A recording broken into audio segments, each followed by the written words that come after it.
Hello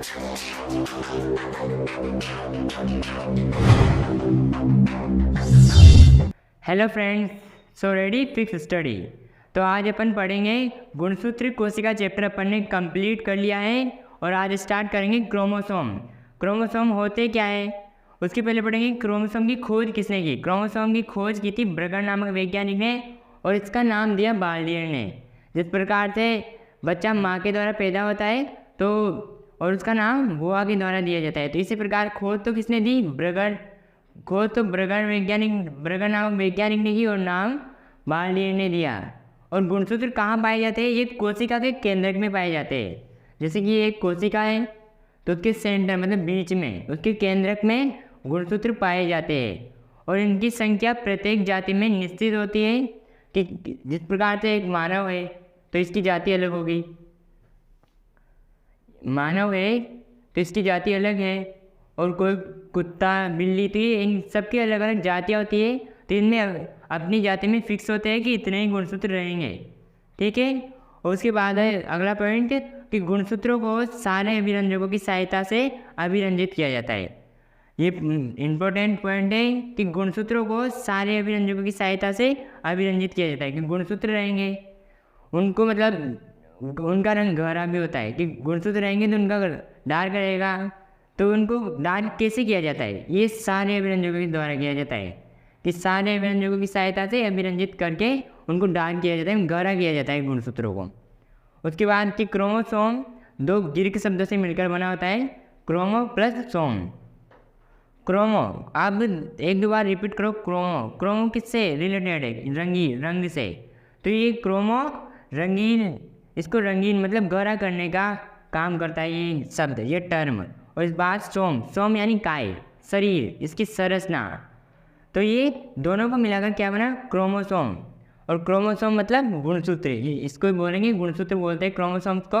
और chromosome एक गहरे रंग की अभिरंजित संरचना होती है, इसलिए मतलब क्रोमोसोम में पहले भी रिपीट हो चुका है कि क्रोमोसोम रहेगा ये गहरा रहेगा एकदम डार्क। गुणसूत्र का बेसिक अपन ने कंप्लीट कर लिया है। उसके बाद नेक्स्ट टॉपिक आता है कि गुणसूत्र की भौतिक संरचना। अब गुणसूत्र की भौतिक संरचना होती है तो भौतिक संरचना में क्या क्या आता है, उसकी संख्या, उसकी आकृति व परिमाप। भौतिक संरचना में संख्या कि उसमें कितनी संख्या होती है, उसकी गुणसूत्र का मतलब कितनी संख्या होती है, गुणसूत्रों की आकृति क्या होती है, टी शेप में, आई शेप में। परिमाप उसका आमाप, जैसे कि लंबाई चौड़ाई होती क्या है गुणसूत्र की, उसके बारे में डिस्कस करेंगे। तो इसका पहला टॉपिक बनता है कि गुणसूत्रों में कितनी संख्या होती है। अपन ये कि प्रत्येक जाति में गुणसूत्रों की संख्या निश्चित होती है, ये बात अपन ने पढ़ ली है। कि अलग अलग जाति में गुणसूत्रों की संख्या अलग अलग होती है। कि जैसे कि अपन देख सकते हैं कि इंसान होता है तो इंसान में मानव भी बोलते हैं, मानव में कितने होते हैं गुणसूत्रों की संख्या, 46 गुणसूत्रों की संख्या होती है और 23 जोड़े बोलते हैं अपन इसको। और इसी प्रकार कुत्ता होता है तो कुत्ते में 78 गुणसूत्रों की संख्या होती है। और इसी प्रकार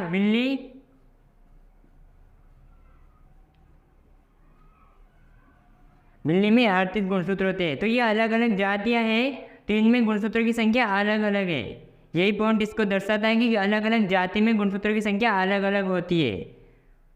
अब नेक्स्ट पॉइंट कि कायिक कोशिका में गुणसूत्रों की संख्या द्विगुणित होती है। कायिक मतलब काय अपन ने पढ़ा था पहले, शरीर मतलब जैविक क्रियाओं की। जैविक कोशिका होती है तो उसकी गुणसूत्रों की संख्या द्विगुणित होती है और द्विगुणित को दर्शाते हैं 2n से।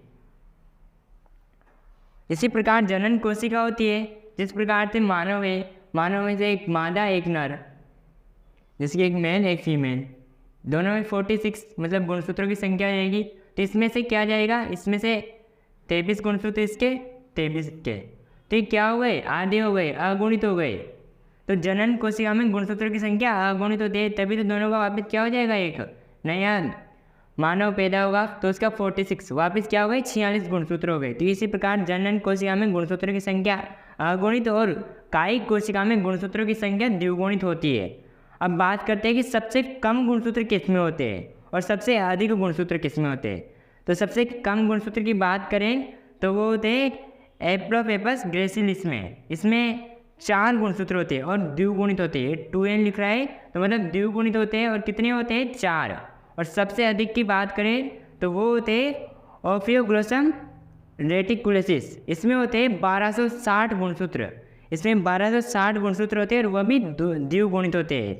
इस प्रकार अपन देख सकते हैं कि मक्का, गेहूँ, टमाटर, प्याज। तो मक्का में होते हैं 20, कैसे होते हैं? द्विगुणित होते हैं। ये गेहूँ है, गेहूँ में कितने होते हैं? 42, वह भी द्विगुणित होते हैं। टमाटर 24 होते हैं, प्याज में भी 24 होते हैं। इसी प्रकार गुणसूत्रों की संख्या सब में निश्चित होती है। अब टमाटर की किसी भी प्रकार की प्रजाति हो उसमें गुणसूत्र की संख्या हमेशा 24 रहेगी। इंसान, अब वो इंसान भारत का हो, इंग्लैंड का हो, पाकिस्तान का हो, वो है तो इंसान मानव ही है, तो उसमें गुणसूत्रों की संख्या कितनी होगी? 46 ही रहेगी। उसमें 47 नहीं होने वाली या 48 नहीं होने वाली, उसमें फिक्स है कि 46 ही रहेगी। और कुत्ता भी किसी भी प्रकार का अलग अलग जाति वेराइटी देखते हो, कुत्ते की भी बहुत सारी वेराइटी आती है, तो उसमें भी फिक्स है कि 78 ही कुत्ते में गुणसूत्र रहेंगे। बिल्ली देख लो, बिल्ली में कितने रहेंगे? 38। ये फिक्स है कि इनकी गुणसूत्र हमेशा निश्चित होते हैं। फर्स्ट पॉइंट ही क्या बोलता है कि प्रत्येक जाति में गुणसूत्रों की संख्या निश्चित होती है। ओके, इसके बाद अपन देखते हैं आकृति। अपन ने गुणसूत्रों की भौतिक संरचना में गुणसूत्रों की संख्या के बारे में देख चुके हैं। अब अपन देखेंगे कि आकृति क्या होती है। गुणसूत्रों की आकृति, अब गुणसूत्रों की आकृति समसूत्री विभाजन की मेटाफेज अवस्था के दौरान गुणसूत्र की आकृति का निर्धारण किया जाता है। समसूत्री विभाजन, पहला पॉइंट, समसूत्री विभाजन क्या होता है? समसूत्री विभाजन, जैसे कि मानव में 46 गुणसूत्र होते हैं।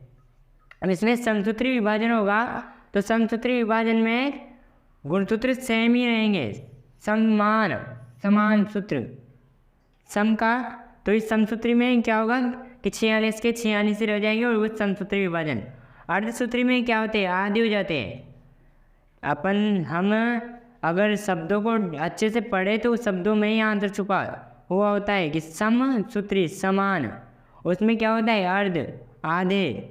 तो अर्धसूत्री में क्या हो जाएंगे? 23। और समसूत्री विभाजन में वैसे की वैसे, जैसे कि मानव में 46 गुणसूत्र होते हैं तो समसूत्री विभाजन होगा तो 46 ही रहेंगे।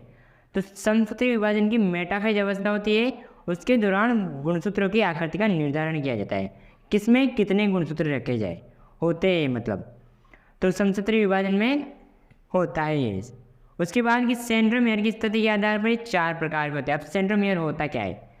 जैसे कि ये गुणसूत्र है पूरा, ये अब सेंट्रोमियर सेंटर में, गुणसूत्र के बीच में, तो ये क्या हो गया? ये इसका सेंट्रोमियर हो गया। तो सेंट्रोमियर की स्थिति क्या, इसकी स्थिति के आधार पर ये 4 प्रकार के होते हैं। देख सकते हो ये एक आई, इसका आई प्रकार है, तो ये सेंट्रोमियर आई, इसे ये इसकी आकृति है, ये जे एल इस प्रकार, ये वी। तो इस सेंट्रोमियर की स्थिति, अब इस सेंट्रोमियर यहाँ है तो ये देखो इधर वी शेप बन रही है इसकी एक प्रॉपर, तो इसकी ये आकृति होती है 4। तो इसी प्रकार से इसकी गुणसूत्रों की सेंट्रोमियर की आकृति के अनुसार ये शेप दिए आई जे एल वी। तो इसकी आकृति, गुणसूत्र की आकृति कंप्लीट होती है। अब देखेंगे अपन परिमाप कि इसका परिमाप, इसकी लंबाई और व्यास चौड़ाई क्या होती है। अब आप इसका स्क्रीनशॉट ले सकते हो, अगर मैं ना बोलूँ तब भी स्क्रीनशॉट ले लिया करो, क्योंकि ये नोट्स आपका बहुत वैल्यूबल रह सकते हैं आपके लिए। और ये नोट्स आप उतार लिया करो, कॉपी में उतार लिया करो। आप प्रॉपर नोट्स बनाएंगे तो आपको बहुत अच्छे दिखाई देंगे ये, और समझने में आसानी रहेगी प्रॉपर। अब गुणसूत्रों की भौतिक संरचना में आकृति संख्या के बारे में अपन ने देख लिया है। अब देखेंगे हम परिमाप। इसका परिमाप में 2 चीज़ें आती है, एक तो लंबाई आती है, इसकी लंबाई क्या है, और एक व्यास। ये एक लंबाई और इसका व्यास। तो गुणसूत्रों की लंबाई इसमें लगभग 1 से 30 म्यू तक होती है। और व्यास की बात करें तो इसकी 0.2 से 2 म्यू तक होती है। तो व्यास, पहली बात, अब व्यास का मतलब आप समझे नहीं होंगे कि व्यास क्या होता है। एक बार व्यास के बारे में समझ लेते हैं कि व्यास क्या होता है। कि जैसे कि ये गुणसूत्र है, इसकी लंबाई तो लगभग आप देख रहे होंगे कि इसकी 1 से 30 म्यू तक होती होगी। ये लंबाई तो आप जान ही चुके होंगे, ये लंबाई। अब व्यास क्या होगा कि इसके सेंटर में, केंद्र से ये परिधि होती है इसकी, ये आउटर, तो ये परिधि इसके दो बिंदु, ओनली दो, जैसे कि एक तो ये मान ली और एक ये, तो ये इसका व्यास हो गया। सॉरी, ये एक तो ये केंद्र और एक ये, तो परिधि की दो, तो दोनों केंद्रकों के मध्य जो दूरी होती है वो व्यास कहलाता है। तो वो व्यास कितना होता है? 0.2 से 2 मीटर तक होता है। बात करें कि कुल गुणसूत्रों की लंबाई क्या होती है, तो कुल गुणसूत्रों की लंबाई लगभग 2 मिलीमीटर तक होती है। अतः इन्हें महा या वृत्त गुणसूत्र भी कहा जाता है। तो गुणसूत्र होते हैं, तो पूरे टोटल गुणसूत्रों की बात करें तो इसकी लंबाई 2 मिलीमीटर तक होती है और उन्हें बोलते हैं महा या वृत्त गुणसूत्र। इसके एग्जाम्पल की बात करें तो ये है एक लैम्ब्रस गुणसूत्र और दूसरा तो ये पॉलीटीन गुणसूत्र। ये इनकी लंबाई 2 मिलीमीटर तक होती है इन दोनों में। उसके बाद बात करें पादप कोशिका में पाए जाने वाले गुणसूत्र और जंतु कोशिका में पाए जाने वाले गुणसूत्र। तो पादप कोशिका होती है, उनमें जंतु कोशिका में पाए जाने वाले गुणसूत्रों की अपेक्षा ज़्यादा इनकी गुणसूत्रों की लंबाई ज़्यादा होती है। किसमें होती है? पादप कोशिका में। पादप कोशिका में गुणसूत्रों की लंबाई जंतु कोशिका से ज़्यादा होती है इनकी गुणसूत्रों की लंबाई। और देखें गुणसूत्र, तो जो एक बीजपत्री, पहले अपन एक बीजपत्री और द्विबीजपत्री के बारे में देखेंगे। अब यहाँ बीजपत्र आ रहे हैं तो आप समझ सकते हो कि यहाँ पादप कोशिका की बात हो रही होगी, यहाँ जंतु कोशिका की बात नहीं हो रही, ओनली पादप कोशिका की बात हो रही है। तो पादप कोशिका में जो एक बीजपत्री है और द्विबीजपत्री है, तो एक बीजपत्र जिस पौधे में एक बीजपत्र पाया जाता है उसे एक बीजपत्री कहते हैं, और जिसमें 2 बीजपत्र पाए जाते हैं उन्हें द्विबीजपत्री बोलते हैं। तो जो गुणसूत्र होते हैं वो एक बीजपत्री जो पौधा होता है उनमें द्विबीजपत्री की अपेक्षा बड़े गुणसूत्र पाए जाते हैं। गुणसूत्र बड़े किस में पाए जाएंगे कि एक बीजपत्री में, और छोटे इसके एक बीजपत्री की अपेक्षा द्विबीजपत्री में छोटे पाए जाएंगे। क्या? ये गुणसूत्र। तो आज अपन ने गुणसूत्रों की भौतिक संरचना देख ली है। इसके बाद देखेंगे अपन गुणसूत्रों की रासायनिक संरचना, उस नेक्स्ट वीडियो में आएगी। तो प्लीज़ आप इस वीडियो को लाइक, शेयर और कमेंट करके बताइए कि वीडियो कैसी बनी, और इसको ज़्यादा से ज़्यादा शेयर करें ताकि आपके दोस्तों तक ये बात पहुंच सके। Thank for watching.